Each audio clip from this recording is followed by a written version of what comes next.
Is that the man himself over there? It's me. How you doing, Paulie? So you ready to go? I'm game. Thanks for being on. Thank you. Thanks for having me. Wipe this thing off.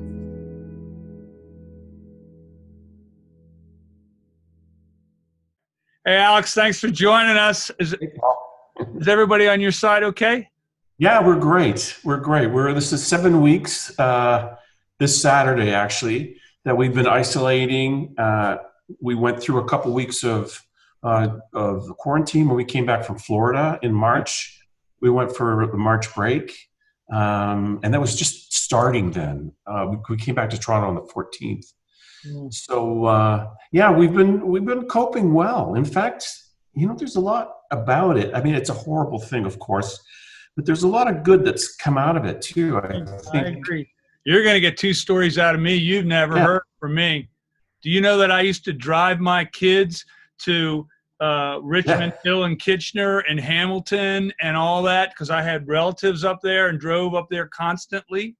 Did you know that? I didn't know that at all. Live up where you are? Yeah. Yeah, well, I'm in the city now, but I lived in Richmond Hill for 16 years. I shouldn't know, but I do because my first wife was Canadian and she got her U.S. citizenship. And when they gave it to her, they didn't take her Canadian passport away, so she was both. And my kids had relatives up there, so we were driving up there constantly. Where you're from, I've been a lot. Didn't know that. Let me give you another one. I saw your band at Heavy Metal Sunday when you opened up for all those bands in D.C. when the very first time the drum riser was locked down with turnbuckles and you could just take the drum set and put it on stage and play and bring it off. Yeah. And there was so little room from the back lines that you and Getty were literally on the front of the stage. Their amps were touching you. There was no room left. And I was there. And it was a powerful three-piece rock band, what it was. And I'd never seen anything quite like it.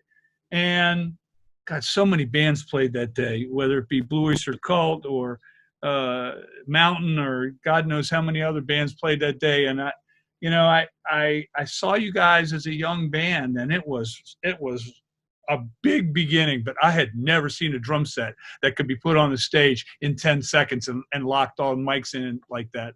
Yeah. You guys must have done that a million times with a line check. You invented line check. Yeah, maybe more.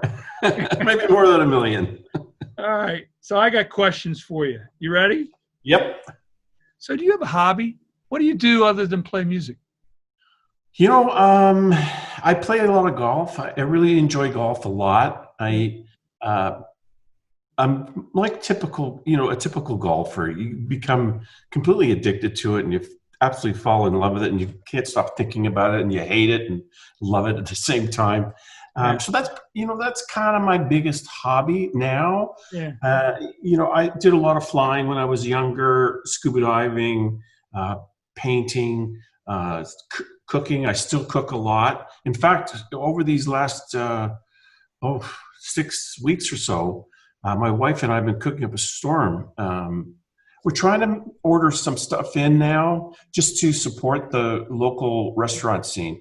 So 1 or 2 days a week we'll do that. But the rest of the time we're looking up recipes, we're cooking from memory, really having a lot of fun with that. Also become a big hobby for us is wine drinking. And that's kind of moved up from 5 o'clock to about noon now. So same thing here in Maryland. I've never noticed your Toronto Richmond Hill accent till today. But I can hear, because I've got relatives there. I just never thought about it. It never even brought it up. Well, you're probably sensitive too. You can hear it. I can hear it. I think because I haven't been, steadily in the States for 5 years now. Yeah. It's probably coming back, eh? Yeah. And I'm starting to sound like you can go there. Voice, eh? Oh, geez. Wow. So I have another question I've never asked you. What's your first on-stage memory that's precious to you? I can remember the first gig we did. in September of 1968 when we played in a church basement to about 13 people. Called it was like a little, youth club called the Coffin, and we did that gig. We got paid $10. We played, I think, 8 songs. I just played them over and over and over. Spoonful was one, Fire by Hendrix, and so that was the era. And afterwards, we went to a local deli and ordered fries and gravy and Cokes, and we plotted the takeover of the world. But I can visualize it like, great. It was yesterday. I remember that the red sparkle vinyl seats in the deli. I remember the microphone stand. We had a lamp as a stand with a microphone taped to it. Yeah. That was the mic stand, and we both went through the same amp, through Getty's amp, and I can see it. Unbelievable. Huh. I can't remember what I did yesterday, but I can remember what I did 50 years ago. All right, so here's my next question. Are you aware that the very first time the entire industry knew what PRS meant, it came from you and Getty? Really? Oh, I didn't know that. It was in Guitar Player magazine. They asked you guys what PRS stand for, and Getty said penis reduction system. Well, that's something he would say. Yeah. I thought, as we're going to get announced to the world, that'd be an interesting way to go about it. So do you have questions for me? Yeah, I'm curious because I know you're extremely busy and you've built up the company and it's a full-time thing for you. What sort of hobbies do you have that are not music related? Well, the gear. Sorry, my man cave. I love know that. to fish. I love to fish. I love to fish, yes. And I used to go up north of you, and there are some lakes north of you that are freshwater that have tides. And most people don't think of freshwater, but up in the bay up there, it's freshwater and it has a tide. And way up north. Yeah, no, about 2 hours north of you. Yeah, well, way up north. Yeah, don't travel myself. But the other day I was in Costa Rica before the COVID thing started, and I caught a 135-pound tarpon. First time I ever landed a fish that big. His mouth was big enough to put my head in. Oh my God. I couldn't pick up my toothbrush that night. It wore me out. Yeah. Yeah. What fun. But I like catching big barracudas mostly in the Bahamas. They get angry. And I don't let him in the boat. I let one in the boat once, and 10 minutes after he was dead on the deck, he jumped up and sliced me wide open. So I don't let him in a boat anymore. He had a knife? Hey, he's got teeth. So what about music? Are you playing any music? I have to be honest, after Neil passed, I kind of didn't feel motivated or inspired to play. Yeah. I can understand. So I just kind of thought, you know what, it'll come back when it comes back. And since then, I did a thing with Stephen Bennett. We did a little track together. Yeah. And we had a lot of fun with that. We just finished that. And then we have a little, it's a sort of a cooperative, a few musicians and a producer and an engineer. And we kind of share files and we do stuff like that.